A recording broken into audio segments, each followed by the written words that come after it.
सबसे पहले देखते हैं आज की 20 बड़ी खबरें।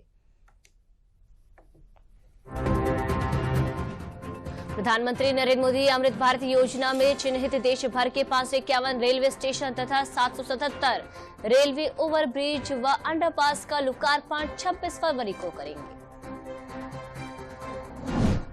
रक्षा मंत्री राजनाथ सिंह ने आउटर रिंग रोड का किया निरीक्षण, कहा मार्च के प्रथम सप्ताह में रिंग रोड हो जाएगा तैयार, प्रधानमंत्री करेंगे इसका लोकार्पण।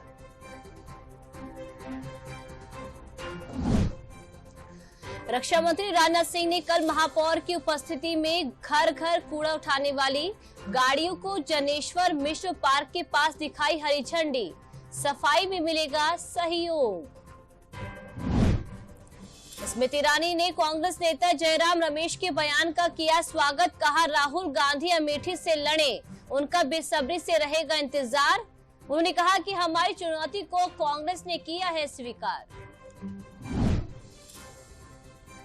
भाजपा के राष्ट्रीय उपाध्यक्ष प्रदेश प्रभारी विजयंत जय पांडा ने कहा प्रदेश में राममय व मोदीमय माहौल, योगी सरकार ने प्रदेश में कराया विकास, कानून व्यवस्था हुई बेहतर। मुख्यमंत्री योगी आदित्यनाथ ने बैठक में 80 लोकसभा सीटों को जीतना बताया जरूरी, कहा मार्च के पहले सप्ताह में कभी भी हो सकती है चुनाव की घोषणा, हारी सीटें जीतने पर जोर। राहुल गांधी ने भारत जोड़ो न्याय यात्रा राजधानी लखनऊ के घंटाघर में की जनसभा, कहा हमारी सरकार बनेगी तो कराएंगे जातिगत जनगणना, सामाजिक न्याय के लिए जनगणना को बताया आवश्यक। सपा महासचिव के पद से इस्तीफा देने के बाद स्वामी प्रसाद मौर्य ने विधान परिषद सदस्य की सीट भी छोड़ी, सपा के प्राथमिक सदस्यता से भी दिया इस्तीफा, कहा मुलायम सिंह के विचारों से सपा कर रही है समझौता। सपा ने लोकसभा के 5 और उम्मीदवारों की लिस्ट की जारी, सपा के राष्ट्रीय महासचिव शिवपाल यादव को बदायूं से बनाया गया प्रत्याशी, धर्मेंद्र यादव को कन्नौज और आजमगढ़ का बनाया लोकसभा प्रभारी।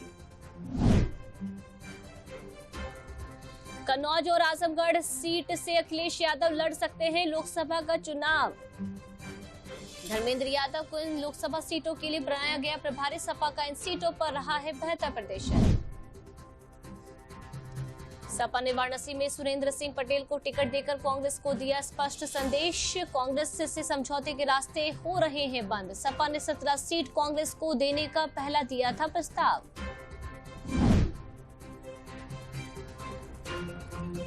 भाजपा ने राज्यसभा के लिए अपने सभी प्रत्याशियों को जिताने के लिए की बैठक, 8वें प्रत्याशी को भी जिताने पर हुआ विचार, राज्यसभा के लिए 27 को होगा मतदान। प्रदेश में लोकसभा चुनाव को लेकर बन रहे चतुर्कोणीय मुकाबले के आसार, भाजपा, सपा, बसपा और कांग्रेस चुनाव में अलग अलग राह पर चली। प्रदेश में बढ़ रहा है एनडीए का कुनबा, पूरब से पश्चिम तक कई दलों का भाजपा को मिल रहा है साथ, वहीं विपक्षी एकता टूट की कगार पर, जयंत के आने से पश्चिम में बना माहौल। उत्तर प्रदेश में हाई स्कूल और इंटर की परीक्षा कल से होगी शुरू, सभी केंद्रों पर पहुंच गए हैं प्रश्न पत्र, सीसीटीवी कैमरे की निगरानी में रखे गए हैं प्रश्न पत्र।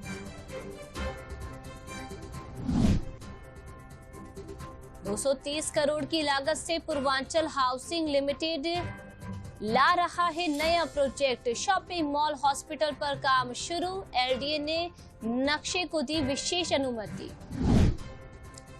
अवध चौराहे पर अंडरपास के लिए 121 करोड़ रुपए हुए मंजूर, 42.30 करोड़ रुपए हुए जारी, वाईपी रोड से आगरा एक्सप्रेसवे की तरफ बनाया जाएगा अंडरपास। मुख्यमंत्री योगी आदित्यनाथ ने कहा कि सरकार 1 लाख इलेक्ट्रिक बसें लाने के लिए तैयार है, इन बसों को प्रदेश के स्कूलों द्वारा संचालित की जा रही 1 लाख बसों को हटाकर उनके स्थान पर संचालित किया जाएगा। यूपी बोर्ड परीक्षा के दौरान निर्बाध बिजली आपूर्ति की जाएगी, डीएम ने विद्युत विभाग के अधिकारियों को सख्त निर्देश दिए हैं, उन्होंने कहा कि परीक्षा अवधि में बिजली कटी तो कार्रवाई होगी। और रात से ही राजधानी लखनऊ व आसपास के जनपदों में तेज हवा और गरज चमक के साथ हुई बारिश, मध्य और पूर्वी उत्तर प्रदेश के कई जिलों में बारिश का अलर्ट।